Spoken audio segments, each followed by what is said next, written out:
संतोष जी, आज ये यहाँ हमें लोकल साइट सीन के लिए ले जाएंगे।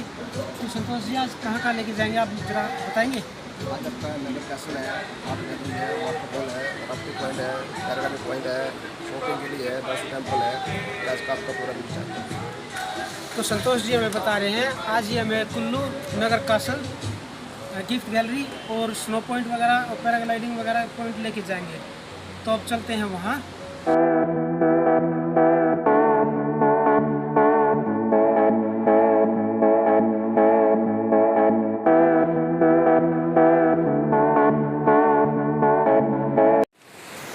हम जा रहे थे कुल्लू की तरफ और बीच में मुझे रास्ते में ये व्यू पॉइंट दिखाई दिया।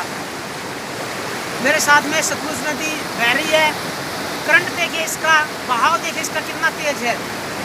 और पीछे ब्रिज है, मेरे पहाड़ हैं ऊंचे ऊंचे, मतलब मज़ा आ रहा है यहाँ पे बैठने में। ऐसा लग रहा है कि आधा घंटा 15 मिनट यहाँ पे बैठे रहे, व्यू को ही इंजॉय करते रहे, देखते रहे, कितना अच्छा लग रहा है। पानी बिल्कुल ठंडा है, चिल बिल्कुल।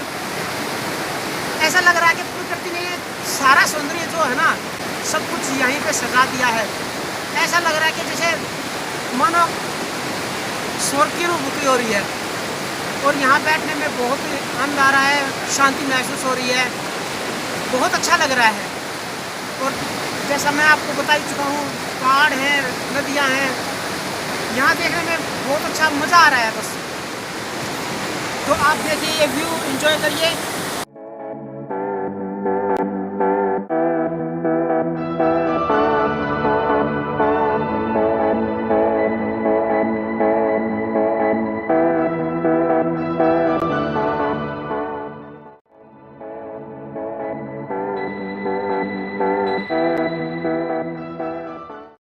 तो ये है नगर कासल की मेन एंट्री। ये है इसका टिकट काउंटर। हमने टिकट ले ली है। तो यहाँ पे जो टिकट है एडल्ट के लिए 30 रुपीज़ है पर पर्सन। आप यहाँ से टिकट लेकर अंदर जा सकते हैं। और ये है इसकी मेन एंट्री। तो अब चलते हैं अंदर। जो मैं यहाँ पे आया हूँ, ये कुल्लू में नगर कैसल है, जो कि यहाँ के महाराजा होते थे, महाराजा सिद्ध सिंह, वो उन्होंने इसको बनाया था। और इस महल की खासियत ये है कि इसमें सीमेंट का जो यूज़ है वो बिल्कुल भी नहीं है, सिर्फ पत्थर और लकड़ से, मतलब लकड़ियों से बनाया हुआ इसको। इसकी जो कारीगरी है, नक्काशी है, आप इसको देख के आपको लगेगा कि ये कारीगरी जो पहली 16वीं शताब्दी के शुरुआत में इसका निर्माण हुआ था। तो उस टाइम को देख सकते हैं और आज को देखते हैं, आज भी ऐसे कैसे खड़ा है। और आपको देख के ये हैरानी होगी कि इसमें सीमेंट का तो यूज़ है ही नहीं, बिल्कुल सिर्फ पत्थरों से और लकड़ियों से इसको खड़ा किया है। और ये आज भी ऐसे कैसे खड़ा है। तो चलिए अब आपको दिखाते हैं इस महल को अंदर से और बाहर से। और पीछे भी आप देख सकते हैं मेरे व्यूज़ जो हैं, कितने अच्छे व्यूज़ आए हुए हैं, क्योंकि इसकी नेचुरल ब्यूटी को और भी ज़्यादा उभार रहे हैं। तो पहाड़ वगैरह, बर्फ़ के पहाड़ भी आपको पीछे दिखाई दे रहे हैं, बड़े बड़े पेड़, उधर आसमान में कुछ बादल भी आ गए हैं। तो अब चलते हैं इसके महल के अंदर और देखते हैं इसको अंदर से। महाराजा सिद्ध जी का महल होता था, आजकल इसे होटल में कन्वर्ट कर रखा है। आप जब भी यहाँ आएंगे तो आपको अगर यहाँ पे रुकना चाहते हो तो यहाँ पे रिसेप्शन पे आके आप रेट्स के बारे में पता भी कर सकते हैं, क्या क्या इनके चार्जेस वगैरह हैं। और आप 1 डे 2 डे यहाँ पे रुक भी सकते हैं। मैं जब इस महल के अंदर घूम रहा था, मैं इसका देख रहा था इसको, तो यहाँ पे जो मैंने देखा, यहाँ पे जो लकड़ी का वर्क था वो बहुत ही अच्छा कर रखा था। और पीछे भी आप जब इसकी गैलरी में आ जाते हैं तो यहाँ पे नज़ारे काफ़ी अच्छे लगते हैं, पहाड़ दिखते हैं, वैली दिखाई देती है, ठीक है। तो ये काफ़ी ज़्यादा अच्छा है। और अब चलते हैं यहाँ के किसी ऑफिसर से बात करते हैं और पता करते हैं इसके इतिहास के बारे में और कैसे इसको बनाया गया जी। और ये बताएंगे हमें इस नगर कासल की जो विशेषता है और इसकी हिस्ट्री के बारे में सर हमें बताएंगे। तो सर जरा बताइए। ये जो किला जो है राजा का 600 साल पुराना है, 1460 सेंचुरी का है। कन्वर्टेड होटल है बट स्ट्रक्चर इसका ओल्ड है। इसकी जो बिल्डिंग है अर्थक्वेक बिल्डिंग है, ये जो है 500-600 साल पुरानी है। ये बाहर से जो है लकड़ और पत्थर की है, इसमें किल और सीमेंट कोई नहीं है। अब तो ये जो बिल्डिंग है ये राजा ने एक अंग्रेज़ को एक गन के पीछे छोड़ दी थी, और इसको बनाने में पाइन वुड देयार के पेड़ 6000 पेड़ लगाओ इसके बनाने में। इसके जो मेन डोर है जो कि पूरे ब्रिक से बने हुए हैं, इसमें कोई हाथ का काम मशीन का काम नहीं, हाथ से बने हुए हैं। तो ये पुराने ही है, 600 साल पुराना है। अब कन्वर्टेड होटल में हो गया तो इसमें जो है स्ट्रक्चर इसका वही पुराना है। और यहाँ बहुत सी मूवी की शूटिंग हुई है, जैसे बॉलीवुड की जब वी मेट द हीरो, नॉट येट गॉट, ज्वालामुखी और द हीरो, बैंग बैंग, ट्यूबलाइट।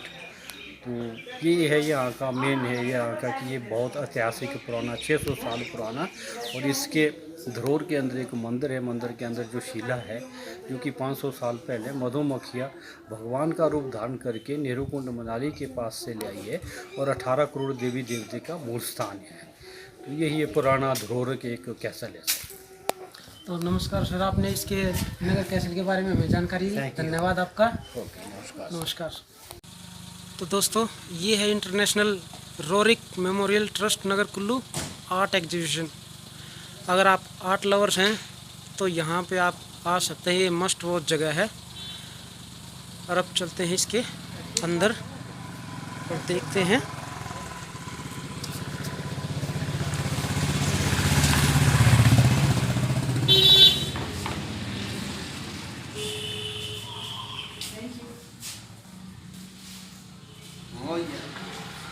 ये पेंटिंग्स यहाँ पे लगी हैं, आर्ट देख सकते हैं आप।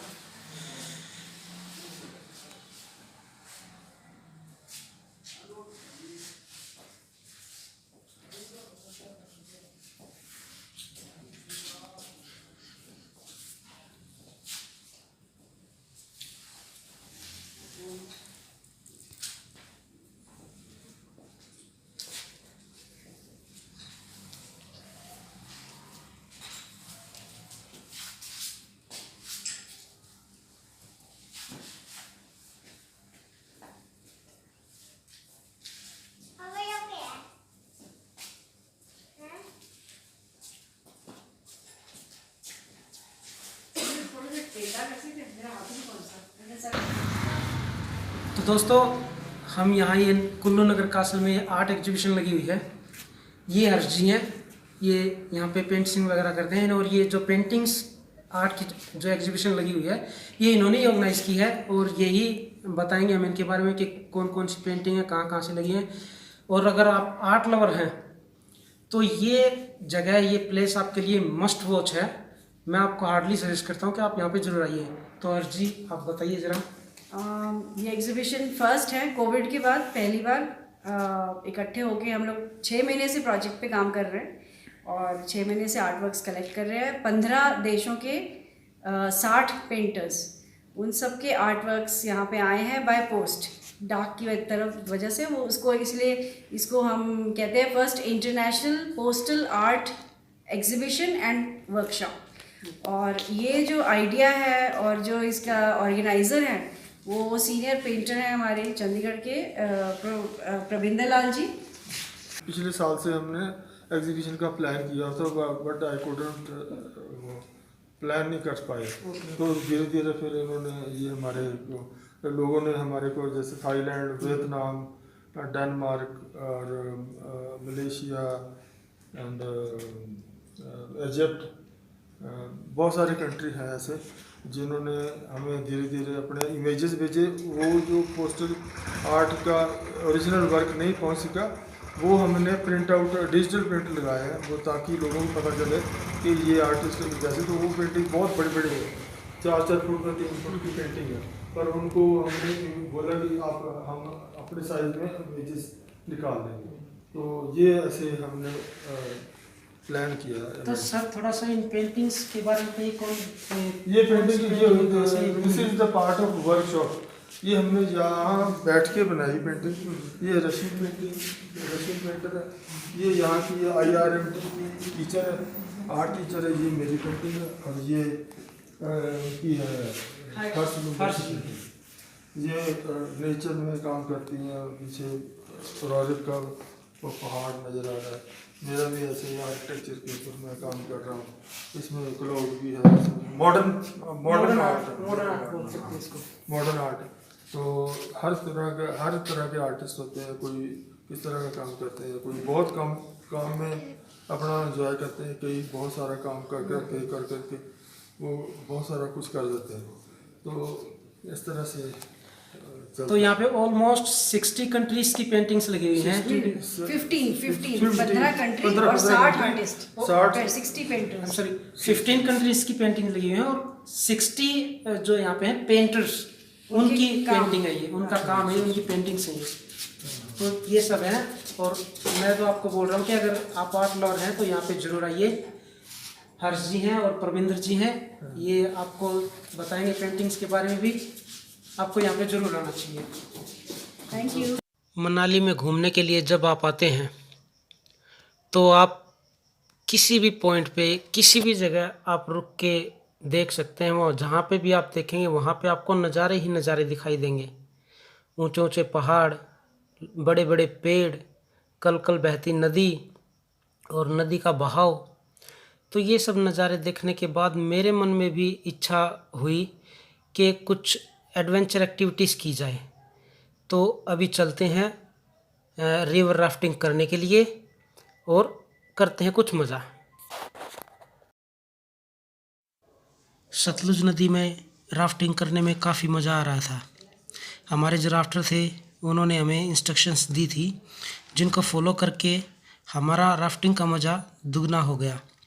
मैं आपसे भी यही कहता हूँ कि आपके राफ्टर आपको जो भी इंस्ट्रक्शंस दें उनको आप सही से फॉलो करें, ताकि आपको भी राफ्टिंग करने में उतना ही मज़ा आए जितना हमें आया। राफ्टिंग करते समय बीच में जब ऊंची ऊंची लहरें आ रही थी और उनमें जो राफ्टिंग का मज़ा था वो दुगना हो रहा था। बड़े बड़े पेड़ भी आ रहे थे देखने के लिए, अलग अलग नज़ारे आ रहे थे, सब कुछ मज़ा आ रहा था सच में राफ्टिंग करने में।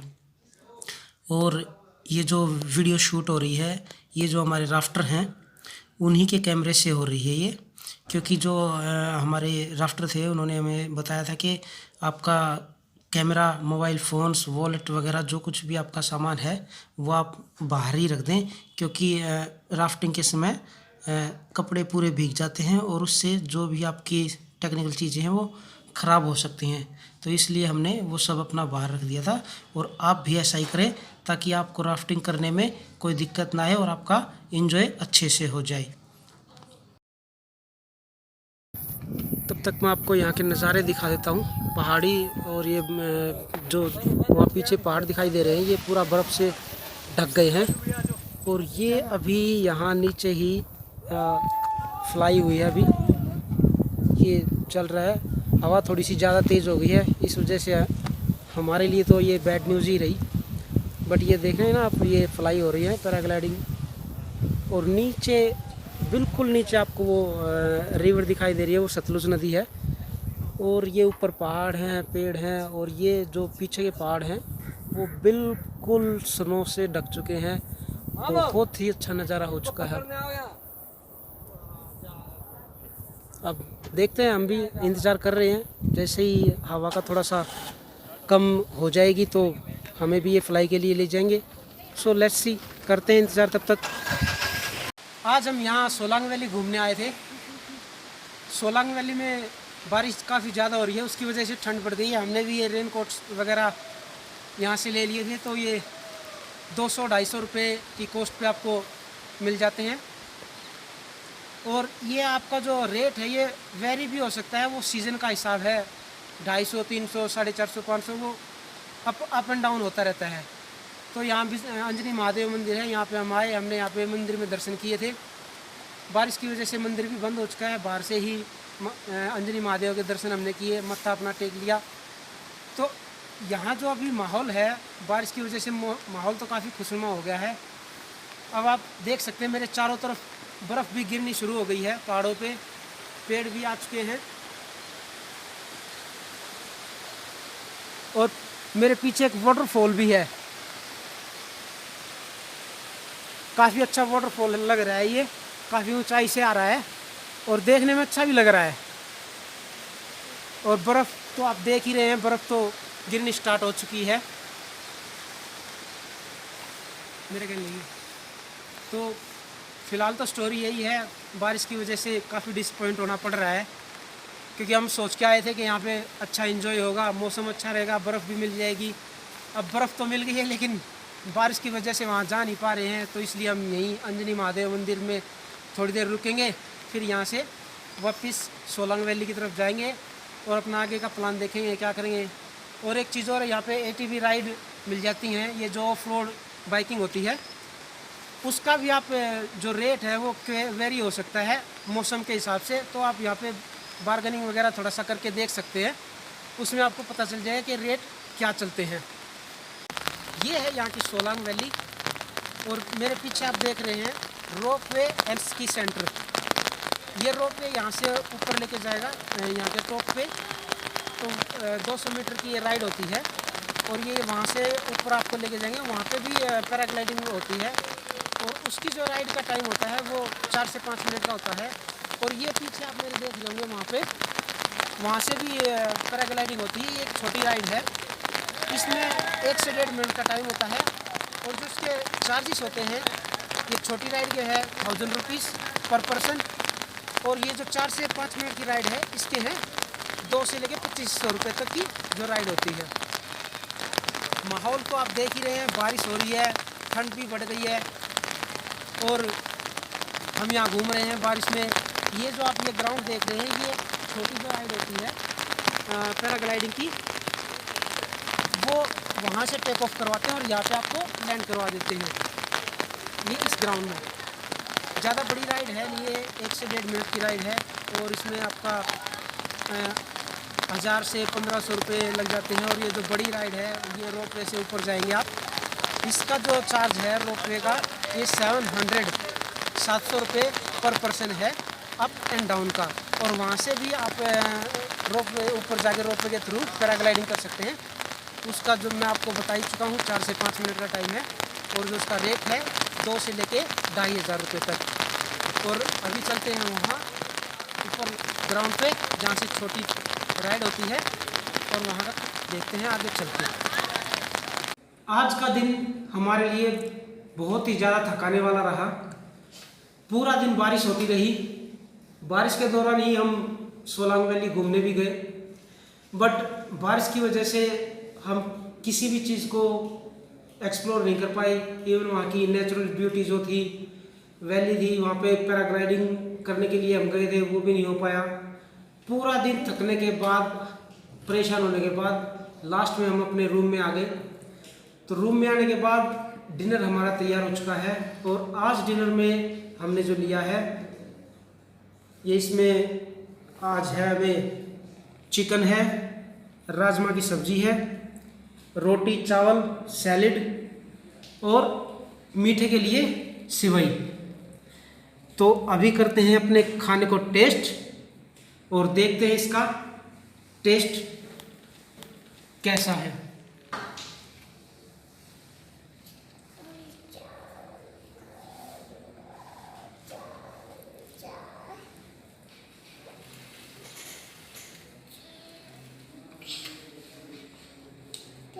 चिकन में टेस्ट अच्छा है, बल्कि ज़्यादा ही अच्छा है कुछ। और राजमा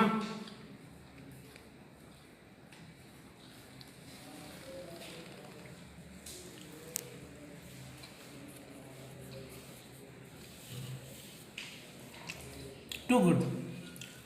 आज के डिनर में जितना भी सब्जी बनी हुई है या ये खाना है सब में टेस्ट अच्छा है।